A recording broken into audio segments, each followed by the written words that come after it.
Hello बच्चों, कैसे हैं आप सब लोग। तो आज हम शुरू करने वाले हैं class 9th ICSE board introducing biology chapter 1, जिसका नाम है scope and branches of life and science. यहाँ पे हम अच्छा सा एक कलर चूज कर लेते हैं ताकि बच्चों को एकदम साफ दिखे, कोई दिक्कत ना आए। तो चलिए स्टार्ट करते हैं। क्या होता है बायोलॉजी, क्यों पढ़ते हैं बायोलॉजी, क्यों क्या जरूरत पड़ गई हमें बायोलॉजी पढ़ने की। तो देख लेते हैं। मुझे तो पता नहीं क्यों जरूरत पड़ गई, बेसिक है एकदम। देख लेते हैं क्या बता रहे हैं बायोलॉजी हमें। तो व्हाट इज बायोलॉजी, क्या है biology. Definition of biology, science is an organised biology of a knowledge supported by careful observation and experimentation. अच्छा, क्या मतलब समझते हैं आप इससे। ऑर्गेनाइज्ड बॉडी स्ट्रक्चर, या फिर नॉलेज गेन करना, किसी चीज को ऑब्जर्व करना, या फिर किसी भी चीज को एक्सपेरिमेंट करके उसको प्रूफ करना, ये सारी चीजें देखना, ये हम बायोलॉजी में देखेंगे। इट एक्सप्लेन, ये क्या एक्सप्लेन कर दिया हमें। The natural phenomenon of the entire material universe, ये एक्सप्लेन कर रही है कि यूनिवर्स में जितनी भी चीजें हैं उनका फिनोमोन क्या है, इंटायरली उनका मतलब है क्या, क्यों आई है हमारी लाइफ में। Origin of biology. तो चलिए पहले वर्ड्स को तोड़ते हैं।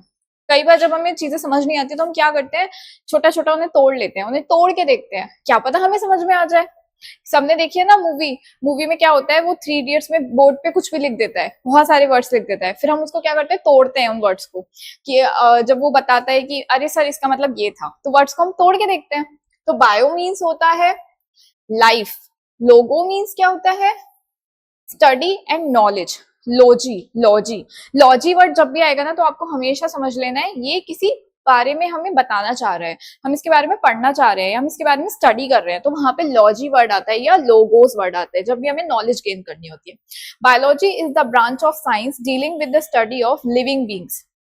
बायोलॉजी एक ऐसी ब्रांच है, क्योंकि बायो लाइफ है और लाइफ हमेशा लिविंग होती है, लिविंग ही होती है ना लाइफ। मैं जी रही हूँ, आप लोग जी रहे हैं, हम सब जी रहे हैं ना लाइफ को। लिविंग मतलब जी रहे हैं, सांस ले रहे हैं, सांस छोड़ रहे हैं, ठीक है। तो ये सारी चीजों को एज्यूम कर रहे हैं। तो बायोलॉजी एक ब्रांच है, साइंस के अंदर आती है, साइंस की एक ब्रांच है जिसमें हम डील करते हैं, स्टडी करते हैं लिविंग बींग्स के बारे में। लिविंग बींग्स यानी जिंदा जिंदा चीजों के बारे में हम देखते हैं। क्यों आया लाइफ में हमारी बायोलॉजी, क्यों आया, कोई तो लेके आया होगा, आप लेके आए होंगे या मैं लेके आई। कौन लेके आया, आपके पड़ोस में भी कोई बैठा हुआ वीडियो देख रहा होगा, कौन लेके आया हमारी लाइफ में बायोलॉजी। चलो देखते हैं। एरिस्टोटल, एरिस्टोटल लेके आए हमारी लाइफ में बायोलॉजी। क्यों जरूरत पड़ गई, अगर ये नहीं होती तो हमारी लाइफ में बायोलॉजी नहीं आती। बायोलॉजी नहीं आती तो आज बच्चों को बायोलॉजी पढ़नी ही नहीं पड़ती। फादर ऑफ बायोलॉजी, क्यों कहते हैं हम father of biology. First person to study biology systematically.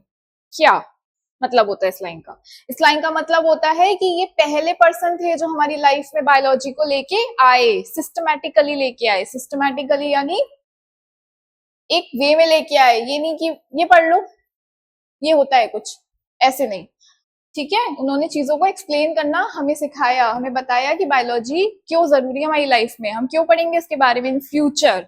तो फादर ऑफ बायोलॉजी हम किसे कहते हैं, एरिस्टोटल को कहते हैं। इन्हें फादर ऑफ जूलॉजी भी कहते हैं। जूलॉजी का मतलब होता है जू, जहां एनिमल्स रहते हैं, और लॉजी मतलब स्टडी, जैसा कि मैम ने पहले बताया ही था। तो फिर हमने इन्हें क्या, किसकी उपाधि दी है, हमने किस चीज से इन्हें बताया, आप फादर ऑफ बायोलॉजी बनेंगे, आप फादर ऑफ जूलॉजी बनेंगे। क्यों बनेंगे, क्यों ये फादर बनेंगे, मदर क्यों नहीं बनेंगे।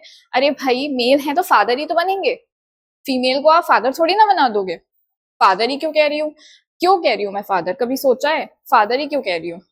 क्यों पापा की उपाधि दी है, क्योंकि वही है जो हमारी लाइफ में चीजों को लेके आते हैं, हमें बताते हैं कि ये सही है ये गलत है। कैसे बताते हैं, बहुत गहरी सोच में सोचते हैं इस चीज को कि मेरे बच्चे के लिए सही होगा बाद में या नहीं होगा। तो इसलिए इन्होंने भी बायोलॉजी के ऊपर बहुत सारी रिसर्चेस करी, बहुत कुछ सोचा, बहुत कुछ बताया हमें, इसलिए हम इन्हें कहते हैं फादर यानी पापा, फादर ऑफ बायोलॉजी। दूसरे आए थियोफेस्टस, इनके बाद आ गए थियोफेस्टस।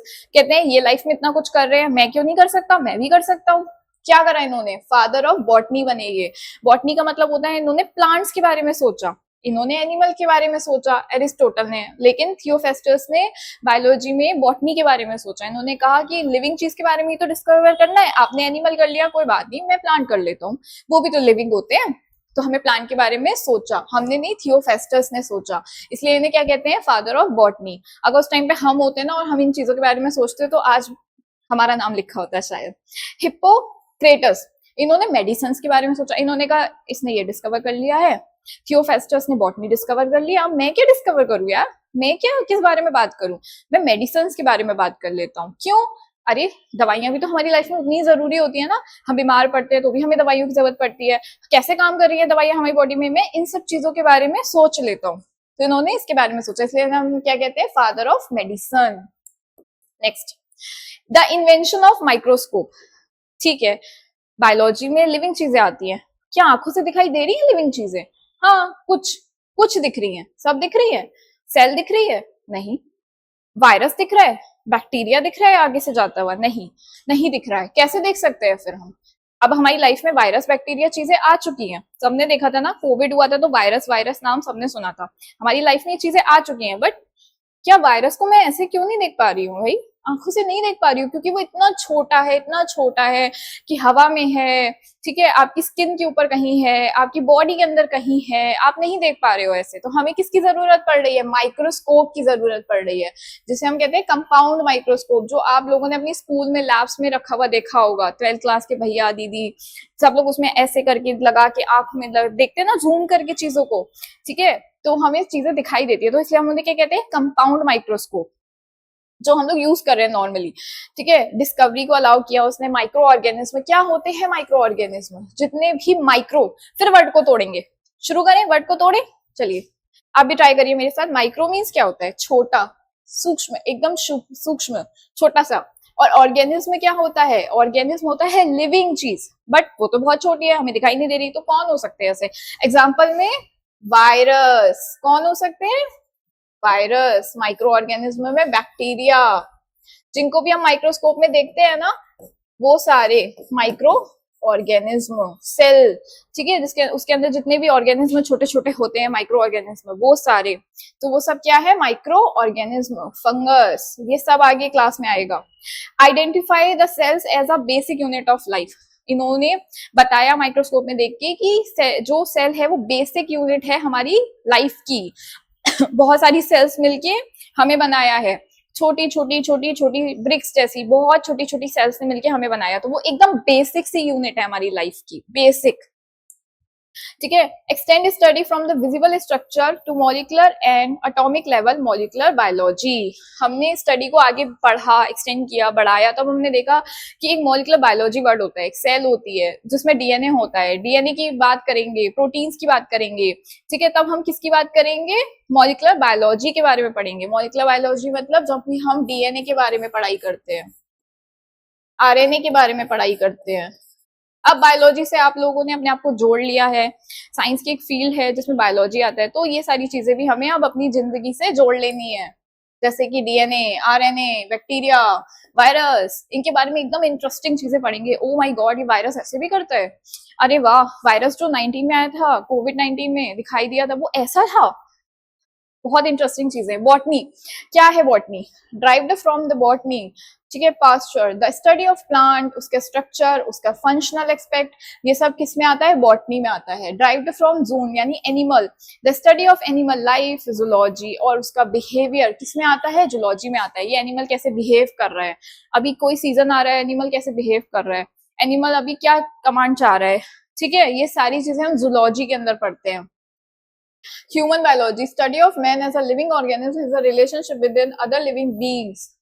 लिविंग ऑर्गेनिज्म जैसे कि हम, उनका माइक्रो ऑर्गेनिज्म से क्या रिलेशनशिप है, वो सब ह्यूमन बायोलॉजी के अंदर पढ़ते हैं। इसमें हम पढ़ते हैं डिजीज, सिंड्रोम्स क्या होते हैं, जो कि अभी आने वाली क्लासेस में हमारा इनसे नाता जुड़ने ही वाला है।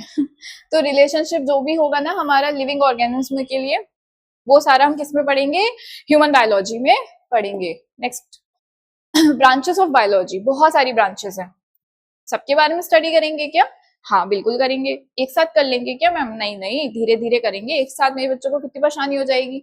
मॉर्फोलॉजी, क्या होता है morphology, study of external from in the structure of organism. External, चलो इसका मतलब तो मुझे भी नहीं पता है, चलो और देखते हैं क्या मतलब होता है। एक्सटर्नल मतलब बाहर, एक्स मतलब बाहर, एक्स मतलब बाहर, टर्नल, एक्सटर्नल यानी बाहरी चीज है, फ्रॉम किससे? स्ट्रक्चर और ऑर्गेनिज्म से। जो भी हमें बाहर से चीजें दिखाई दे रही हैं वो सारी मॉर्फोलॉजी के अंदर आती हैं। जैसे ह्यूमन की क्या मॉर्फोलॉजी है, प्लांट की क्या मॉर्फोलॉजी है, बाहर से प्लांट कैसा दिखता है, पत्ती हरी है या फिर पीली है, लाल है या गुलाबी है, ठीक है। तो ये सब क्या है? Morphology. Anatomy, study of internal, internal, internal यानी इन मतलब अंदर, इन मतलब अंदर, तो इंटरनल यानी अंदर की चीजों को अगर हमें स्ट्रक्चरली देखना है, उनको डाइसेक्शन करके देखना है, जो किसी भी प्लांट में या एनिमल में, उसको हम क्या कहते हैं? स्टडी को एनाटमी कहते हैं। जब भी हमें प्लांट में देखना है कि चलो मैं ना इसके स्टेम को काट के देखता हूँ, कभी देखा है स्टेम को काट के? स्टेम को काट के अंदर से देखा हो, कोई केमिकल लगाया हो, ये सारी चीजें बायोलॉजी में अभी आगे आएंगी तो हम देखते हैं उन चीजों के बारे में, ध्यान से पढ़ते हैं कि अच्छा इसके अंदर ये होता है, फ्लोएम होता है, जाइलम होता है, ये ऐसे खाना ले जाता है, ये फूड ले जाता है। ये सब स्टडी हम कहाँ करते हैं? एनाटॉमी में करते हैं। हिस्टोलॉजी, फिर लॉजी वर्ड आ गया, यानी कि हम नॉलेज गेन करेंगे। अब हिस्टो मतलब क्या होता है, किसके बारे में नॉलेज गेन करें, देखते हैं। Microscopic study of a टिनी bytes of body tissue. Microscope पे फिर से वही माइक्रोस्कोपिक, माइक्रोस्कोप में लगा के हमने देखा टिनी बाइट्स को, जिसे हम कह रहे हैं बॉडी के ये क्या है? टिश्यूज हैं। अब बेटा देखो टिश्यू किसे कहते हैं, बहुत सारे बच्चों के मन में आया होगा मैम ये टिश्यू क्या होता है। इतना समझ लो, टिश्यू की स्टडी को हिस्टोलॉजी कहते हैं। अब देखते हैं टिश्यू किसे कहते हैं। ये हमारी सेल है, ये हमारी सेल है, ये हमारी सेल है, ये हमारी सेल है, ये हमारी सेल है, ये हमारी सेल है, और ये भी हमारी सेल है। ये सारी हमारी सेल्स है। तो जब बहुत सारी सेल्स मिलके एक स्ट्रक्चर बनाती हैं उसे हम कहते हैं टिश्यू। तो क्या सिंगल सेल के पास टिश्यू होता है? ये मुझे आप लोग बताना सोच के। अगर मैं सिंपल एक सिंगल सेल यहाँ पे बना देती हूँ तो क्या इसके पास टिश्यू होता है? सोचो सोचो। अरे मैम ने क्या कहा? मैम ने कहा बहुत सारी सेल्स मिलके 1 2 3 4 5 6 7 8 बहुत सारी सेल्स मिलके एक टिश्यू बना रही है, टिश्यू फॉर्म कर रही है। टिश्यू वो टिश्यू नहीं है जिससे तुम लोग अपनी नाक पोंछ के और कोने में फेंक देते हो, ठीक है। टिश्यू हमारी स्किन टिश्यू, स्किन हमारी टिश्यू, बहुत सारी सेल्स मिलके एक टिश्यू बना रही हैं। तो अगर सिंगल सेल है तो क्या उसके पास टिश्यू है? नहीं है। दिमाग पे जोर पड़ा? नहीं है। तो जब भी हम माइक्रोस्कोप में टिनी बाइट्स को देखते हैं, बॉडी टिश्यूज को देखते हैं, उसको हम कहते हैं हिस्टोलॉजी। इन टिश्यूज के बारे में हम पढ़ते हैं। प्लांट में बहुत अलग अलग टाइप के टिश्यूज होते हैं जो अलग अलग वर्क करते हैं। Cytology, study of the structure and the function of animal and plant cell. क्या है साइटोलॉजी? फिर लॉजी वर्ड आ गया, फिर नॉलेज गेन करनी है। साइटो मीन्स क्या है? साइटो मीन्स है cell, C for cell, C for cyto. कितना इजी है, C for cell, C for cyto. अच्छा, पढ़ रहे हैं लॉजी, स्ट्रक्चर के बारे में पढ़ रहे हैं, सेल के स्ट्रक्चर के बारे में पढ़ रहे हैं, सेल के फंक्शन के बारे में पढ़ रहे हैं, तो ये सब क्या है?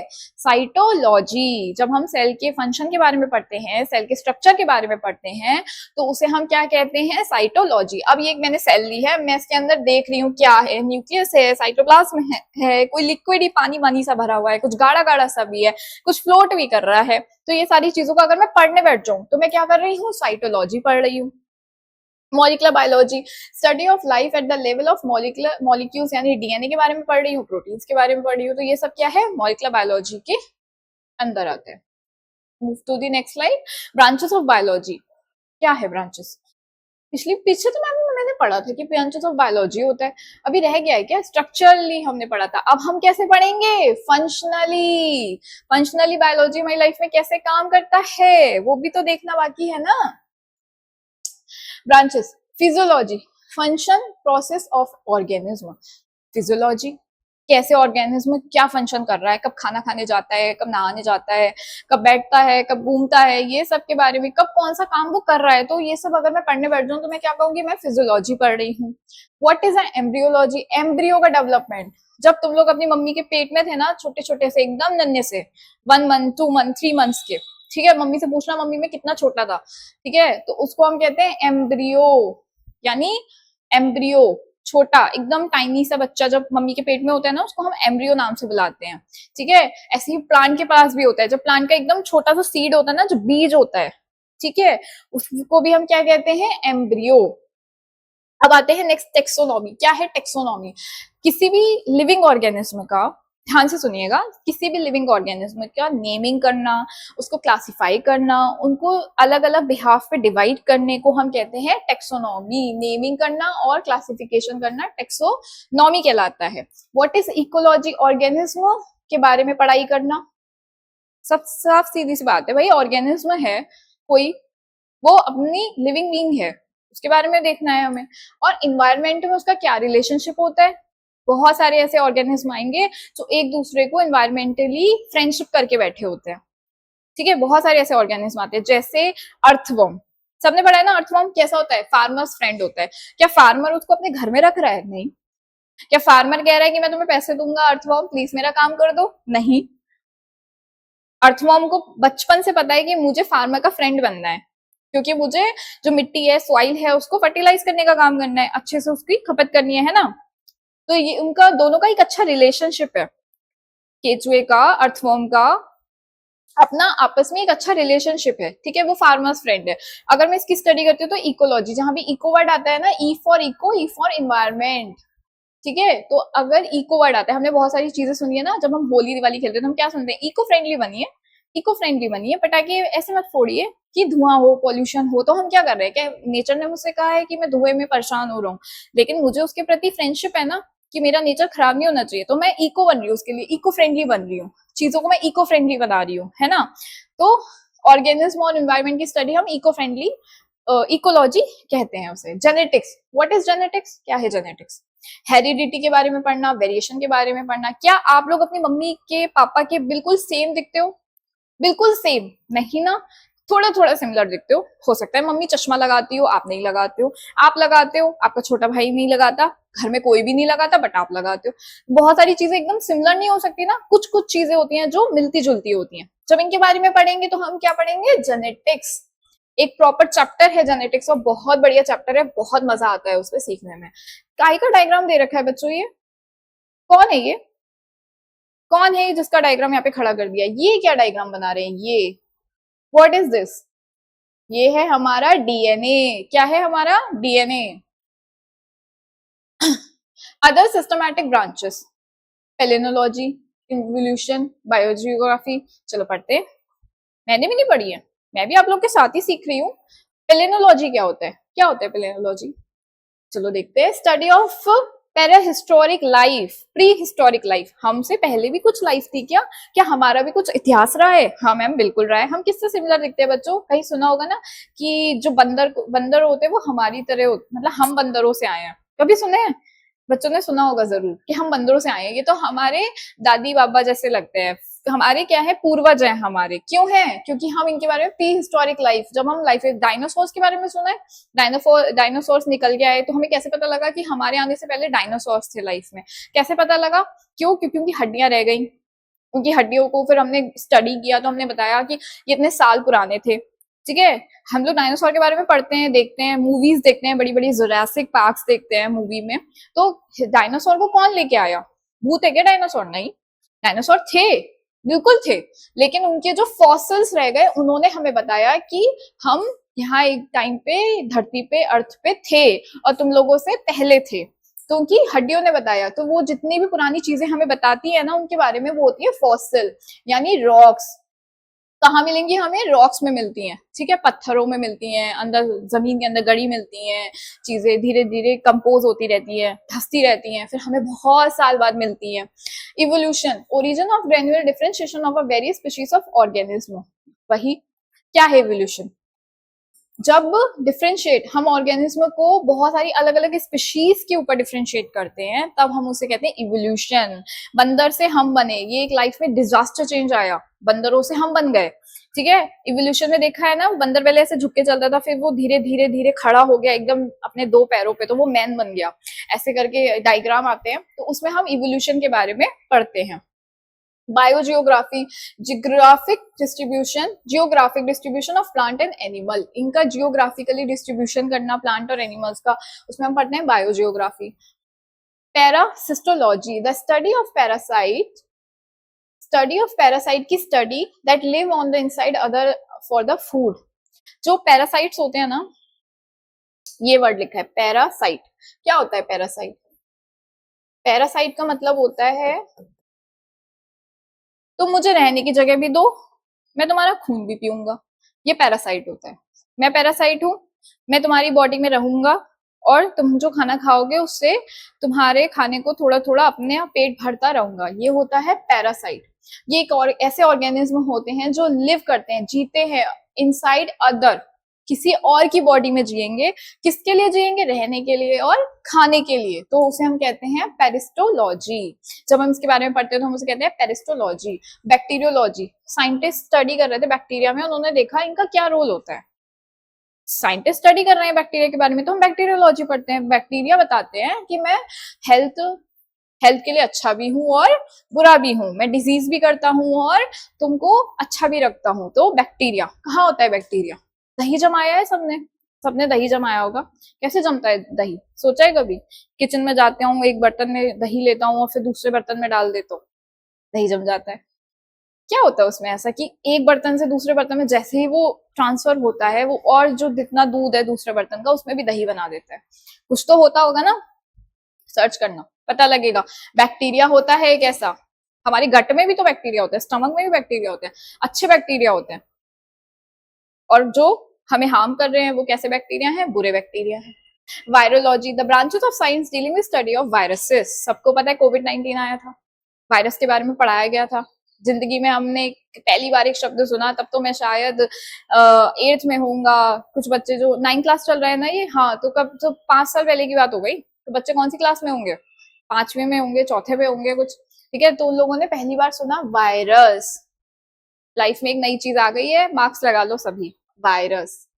Next, applied biology part 1, agriculture.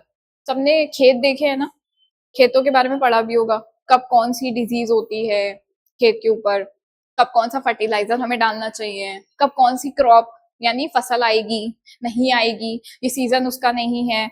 जो फ्रूट हम खाते हैं वो कौन से सीजन में आता है, ये सारी चीजों के बारे में फार्मर जब ध्यान रखता है ना, उसके बारे में पढ़ता है, तो उसको हम कहते हैं एग्रीकल्चर। राइजिंग क्रॉप्स मतलब फसल को उगाना, एंड ब्रीडिंग लाइफ स्टॉक मतलब कौन से सीजन में कौन सा कब क्या करना चाहिए, ये सब एग्रीकल्चर के अंदर आता है। Horticulture, science of a growing fruit, vegetable, flower और ornamental plants. Horticulture, what is ornamental plant? जितने भी डेकोरेशन वाले प्लांट देखते हो ना शादियों में लगे रहते हैं सुंदर सुंदर, वो सारे ऑर्नामेंटल प्लांट्स। खुशबू देते हैं बहुत अच्छी, देखने में बहुत अच्छे होते हैं, सारे ऑर्नामेंटल प्लांट्स होते हैं। और फ्रूट वेजिटेबल्स तो डेली का हमारा उनसे लेना देना है। मरीन बायोलॉजी, जब भी हम ओशन के अंदर, डीप सी के अंदर जाके स्टडी करते हैं ना, जो भी अंदर है पानी के, समुंदर। कभी सोचा है? मैं छोटी थी तो मैं हमेशा सोचती थी समुंदर के नीचे क्या होता होगा। इतना बड़ा समुंदर है, इतना बड़ा समंदर है, जितने मतलब समझ रहे हो धरती हमारी 70% पानी ही पानी है, तो उसमें समंदर कितना ज्यादा, कितना बड़ा समंदर हम मूवीज में देखते हैं। तो मैं देखती थी कि क्या होता होगा समुद्र के अंदर। जो डॉल्फिन आती है पानी के ऊपर आती है, थोड़ी देर देखती है नजारा मौसम का और फिर वापस पानी में चली जाती है, क्या है उसके नीचे जो वो वापस चली जाती है, कुछ तो होता होगा। तो मरीन बायोलॉजी, जब हम मरीन बायोलॉजी समंदर के बारे में या ओशियन के बारे में, ओशियन मीन समंदर, सीज समंदर, उनके बारे में जो स्टडी करते हैं, नीचे उसके क्या है भाई, ऐसी लिविंग चीज पानी के नीचे रह रही है, सोचो प्लांट्स भी हैं, ठीक है, तो वो marine biology. Veterinary science, health के बारे में, ट्रीटमेंट के बारे में, ब्रीडिंग ऑफ डोमेस्टिक एनिमल के बारे में, ठीक है। सबके घर पैट्स होंगे, सबको पैट को इंजेक्शन लगवाना होता है ना, तो हम क्या कहते हैं, वेटेनरी ले जाओ, इसे वेटेनरी ले जाओ। क्या हो, क्यों कहते हैं? क्योंकि हम इसके बारे में कहते हैं डोमेस्टिक एनिमल्स को इंजेक्शन लगवा दो, उनको ब्रीडिंग सीजन कब है देखो, इन सबके बारे में जब हम पढ़ते हैं तो हम उसे कहते हैं veterinary science. Next, applied biology part 2, biotechnology. जोड़ लीजिए इसको अपनी जिंदगी से। जितनी भी वैक्सीन बन रही हैं, जितनी भी दवाइयां बन रही हैं, जितना भी जीन्स का ट्रांसफर हो रहा है इधर से उधर, ठीक है, जितना भी आईवीएफ वगैरह आप लोग देखते हो, सुनते हो गए आजकल, ये सारी चीजें बच्चों के कान में ऐसे कॉमनली जाती हैं, तो इसे अपनी लाइफ से जोड़ना पड़ेगा। ये सब किससे होता है? बायोटेक्नोलॉजी के अंदर होता है। टेक्नोलॉजी, टेक्नोलॉजी हमारी जिंदगी में एक अच्छी टेक्नोलॉजी आई है लाइफ के अंदर, ठीक है। Using a living cells of organism to create product like a vaccine, antibiotic and vitamin. जब भी हम इन चीजों के बारे में पढ़ते हैं, प्रोडक्ट को कैसे बनाया गया, वैक्सीन को कैसे बनाया गया, एंटीबायोटिक को कैसे बनाया गया, वाइटामिन को कैसे बनाया गया, देखना है कोई वाइटामिन, ठीक है, तो वो सब क्या कहलाता है? बायोटेक्नोलॉजी। तीसरी, पेसिकल्चर। जब भी हम फिशेस के बारे में, उनके पॉइंट्स के बारे में, आर्टिफिशियली फिशेस को बिकते हुए देखा है ना मार्केट में, शॉप्स में, क्या बोलते हैं उसको, टैंक बोलते हैं, जिसमें बहुत बड़ी बड़ी फिशेस रहती हैं, ठीक है, तो वो पैसी कल्चर के अंदर आता है। कल्चर मीन्स चीजों को बाहर से, उनके उनके कोई आपको अपने घर से उठा के अपने घर में रखे और आपको नोटिस करता रहे कि आप कब क्या खा रहे हो, कब क्या कर रहे हो, ठीक है, उसके ऊपर फिर लिखता रहे, ठीक है, तो इसे हम क्या कहते हैं, कल्चर। कल्चर करना चीजों का, ठीक है। आप देखते हो ना, अलग अलग शहरों में अलग अलग कल्चर होते हैं, अलग अलग देशों के अलग अलग कल्चर होते हैं, स्टेट्स के कल्चर होते हैं, ठीक है। तो ये सारा क्या होता है, पैसिफिक कल्चर के अंदर आता है। ब्रीडिंग देखना कि कब ये बच्चे दे रहा है, कब नहीं दे रहा है, कब सीजन आया, कब नहीं आया, फिशेस का बढ़ना, पॉन्ड्स में आर्टिफिशियल टैंक्स बनाना, ठीक है। तो ये सब पैसी कल्चर के अंदर आता है। एक्वेरियम बोलते हैं ना, जब वो फिशेस का वो बड़ा सा टैंक हम अपने घर में सजा के रखते हैं और देखते हैं कि कौन सी फिशेस कब क्या कर रही है। जेनेटिक इंजीनियरिंग, अब देखो जेनेटिक इंजीनियरिंग क्या होता है, बहुत बेसिक सा बताते हैं, पहले इसको पढ़ लेते हैं। Artificially manipulation of DNA to improve crop yield and the cure heredity disease, ठीक है। जेनेटिक इंजीनियरिंग ह्यूमंस में भी काम आती है और प्लांट्स में भी काम आती है। मेरे पास आलू का पेड़ था, बहुत अच्छा पेड़ होता है या फसल जो भी होती है, खेत था मेरे पास आलू का। उसमें एक दिन क्या हुआ, एक बीमारी लग गई, मैं बहुत परेशान। सिर्फ आलू खाती हूँ मैं, आलू के ऊपर जिंदा हूँ, अब आलू में तो बीमारी लग गई, अब मैं क्या खाऊं, पैसे तो है नहीं सब्जी लाने के, अब मैं क्या खाऊं। तो फिर मैंने, मेरे जो एक साइंटिस्ट थे, दोस्त थे, तो मैंने उनसे पूछा, मैंने कहा आलू में ना बीमारी लग गई है, मैं क्या खाऊं। तो कहते हैं आप टेंशन क्यों ले रहे हो, मैं इसमें कुछ ऐसे जीन्स डाल देता हूँ जिसकी वजह से आपका आलू बड़ा हो जाएगा और बीमारी भी नहीं लगेगी। मैंने कहा है, सच में ऐसा हो सकता है, मैं तो बहुत खुश। कहते हैं हाँ बिल्कुल हो सकता है, क्या करोगे आप ऐसा, इसमें सोचा क्या करोगे कि मेरा आलू बड़ा भी हो जाए, मुझे अच्छी फसल मतलब मिले, ठीक है। पता चले जहां मैं 4 आलू खाती थी, पेट भरती थी, वहां मैं एक ही आलू खाऊं बड़ा सा, ठीक है। तो उन्होंने कहा मैं जीन डाल दूंगा इसके अंदर, वो वाले जीन डाल दूंगा, वो वाले। तो मैंने कहा ठीक है आप डाल दीजिए। तो उन्होंने इस मेथड का यूज कर दिया, जेनेटिक इंजीनियरिंग कर दी। अब सोचो, मुझे ऐश्वर्या राय बहुत पसंद है, मैंने अपने बचपन में देखा ऐश्वर्या राय की आंखें तो यार बहुत सुंदर है यार, ब्लू ब्लू आंखें है यार, बहुत अच्छी है। अब आजकल वो रणवीर कपूर की बेटी है, उसकी भी आंखें बहुत अच्छी है। तो मेरे भी मन करा कि मेरे मेरे भी आंखें इतनी सुंदर हो, तो मैंने अपने डॉक्टर के पास गई। ह्यूमन में बता रही हूँ कैसे काम करता है जेनेटिक। तो डॉक्टर कहता है कि बिल्कुल कर दूंगा आपकी आंखें भी ऐसी, बहुत सारा पैसा लगेगा बट आपकी आंखें भी ऐसी कर दूंगा। तो मैंने कहा ठीक है। तो कहते हैं कि मैं आपके अंदर वो जीन्स डाल दूंगा, क्या डाल दूंगा, जीन डाल दूंगा। मैंने कहा किसके थ्रू डालोगे आप जीन, बोलते हैं जेनेटिक इंजीनियरिंग के थ्रू डालूंगा मैम। तो मैंने कहा ओ अच्छा, तो हम जेनेटिक इंजीनियरिंग में ये सारे काम करते हैं। Nature appreciation, significance of studying biology. Nature appreciation helps understand the beauty and independence of living world. किसी भी जीव जंतु को आप कैद करके नहीं रख सकते हो, सबकी अपनी लाइफ है, सब इंडिपेंडेंटली लिविंग करते हैं, ठीक है। जैसे टॉर्टोइस, आप उसको नहीं रख सकते अपने घर पे, ठीक है, उसका एक अपना इन्वायरमेंट है, उसको पसंद है मैं पानी में रहूं, समुद्र में घूमूं फिरूं, ठीक है, वहीं पे अपना खाना बनाऊं, अपना घर बसाऊं, उसको ये अच्छा लगता है। आप उसको अपने घर ले आए, आपने बांध के रख दिया, ठीक है। तो नेचर अप्रिशिएट क्या करता है, नेचर हमेशा ये कहता है कि आप लोगों से नेचर कह रहा है, हमसे कह रहा है, जिन्होंने हमें बांध के रखा है उनसे कह रहा है कि आप किसी भी लिविंग ऑर्गेनिज्म को बांध के मत रखिए, मैंने इसलिए दिया है वो लिविंग ऑर्गेनिज्म इस धरती पे ताकि वो इंडिपेंडेंटली फ्री लिविंग कर सके। Healthy living provide knowledge about nutrition, disease, ठीक है, और रोल ऑफ हाइजीन, ठीक है, ये सब हेल्दी लिविंग के अंदर आता है। आप स्वस्थ रहोगे, हेल्दी लिविंग स्वस्थ रहना, कैसे रहोगे स्वस्थ, हाइजीन फ्री रहो। पता चला कुछ बच्चे ऐसे होंगे जो वीडियो देख रहे हैं, 2-2 दिन तक जाड़ों में नहाते ही नहीं है, ऐसे स्कूल चले जाते हैं कि मम्मी बहुत ठंड लग रही है, फिर थोड़े टाइम बाद कहते हैं स्किन पे इन्फेक्शन हो गया है, तो डिजीज हो गई है, ठीक है। कुछ बच्चे ऐसे होते हैं जिन्हें न्यूट्रिशन का ध्यान ही नहीं है, मम्मी कह रही है बेटा दूध पी ले, नहीं मम्मी मैं तो जूस ही पीऊंगा।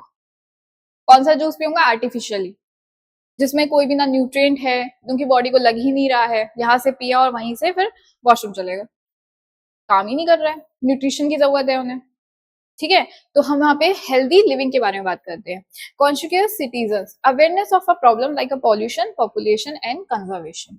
पॉल्यूशन के बारे में हमें पता ही नहीं है, हमसे कहा जाता है दिवाली पे पटाखे मत जलाइए, कुछ है जो जलाते ही रहते हैं, फिर जो धुआं बनता है बादलों में उसके बारे में हम वीडियो बनाते हैं कि ये देखिए यहाँ पे पॉल्यूशन हो रहा है। और फिर कंजर्वेशन के बारे में पढ़ते हैं, चीजों को कंजर्व करके रखते हैं, उनको आर्टिफिशियली देखते हैं, उसका मतलब होता है कंजर्वेशन करना। और पॉपुलेशन बढ़ना, हमें अवेयरनेस ही नहीं है पॉपुलेशन का, तो अवेयरनेस ऑफ प्रॉब्लम्स, इनके बारे में हमें पता होना चाहिए। नेक्स्ट, डिबंकिंग मिस, क्या क्या मिस होते हैं, क्या क्या मिथ होते हैं। मिथ मतलब क्या, हमने क्या अफवाहें फैला रखी हैं और क्या सच है। कॉमन सस्पेंशंस क्या है, लाइस जो है वो स्वेट प्रोड्यूस करती है। क्या जो सर में जू होती है वो कभी देखा है उसे पसीना आ रहा है? नहीं, नहीं आता उसे कभी पसीना। कोबरा डांस करता है जब बांसुरी बजती है। Cobra dance to a flute, no. Snakes tuck milk from the cow, कभी देखा है सांप को गाय से दूध पीते हुए? नहीं, no. Earwigs enter the brain, नहीं।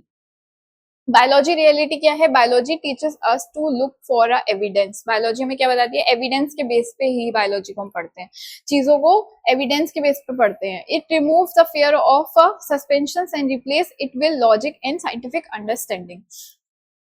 जब हम चीजों को रिमूव करते हैं, उनको रिप्लेस करते हैं, उनको देखते हैं ध्यान से, तब हम किसमें पढ़ते हैं, बायोलॉजी की क्या रियलिटी है उसके बारे में अंडरस्टैंड करते हैं। सारी चीजों को किसके थ्रू करते हैं, साइंटिफिकली चीजों को थ्रू करते हैं, साइंटिफिक रीजन ढूंढते हैं कि ये प्रूफ करी है हमने चीज या नहीं करी है।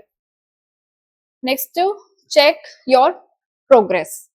ये कुछ है जिसमें हम बताएंगे कि हमने कितना पढ़ा और कितना नहीं पढ़ा। Name of specific branches of biology, हमने फॉसिल के बारे में देखा, टिश्यू के बारे में देखा, ठीक है। स्पेसिफिक बायोलॉजी की स्पेसिफिक ब्रांच, सेल्स के बारे में देखा, इंसेक्ट के बारे में देखा। तो बायोलॉजी की कौन सी ऐसी ब्रांच है जिसके बारे में स्पेसिफिकली हम देखते हैं, ठीक है, इसके बारे में। What is a called father of medicine, जो फर्स्ट स्लाइड हमने बताई थी कि उन्होंने ड्रग्स के बारे में बताया था। हॉर्टिकल्चर बता चुके हैं। ये सारे क्वेश्चंस आपको खुद सोचना है और लगाना है कि हॉर्टिकल्चर में क्या बताया गया था। नेक्स्ट है रिमेंबर, कुछ ऐसे पॉइंट्स जो हमें रिमेंबर रखने हैं। जैसे बायोलॉजी में हम किसकी स्टडी करते हैं, लिविंग और लोगोस यानी नॉलेज के बारे में। एरिस्टोटल जो थे वो सिस्टमैटिकली उन्होंने चीजों को ऑब्जर्व किया था, सिस्टमैटिकली एक अच्छे ढंग से, ठीक है, तो हमें एरिस्टोटल का नाम याद रखते हैं। मॉडर्न बायोलॉजी हमें क्या बताता है, ये 17th सेंचुरी में आया था और इन्होंने कंपाउंड माइक्रोस्कोप के बारे में बताया था। अप्लाइड बायोलॉजी कहता है कि फूड का production, help in the food production, health और conservation. Applied biology, studying biology replace करता है suspension with the logic and scientific proof के बारे में। So thank you everyone, I hope class आपको सबको अच्छी लगी होगी।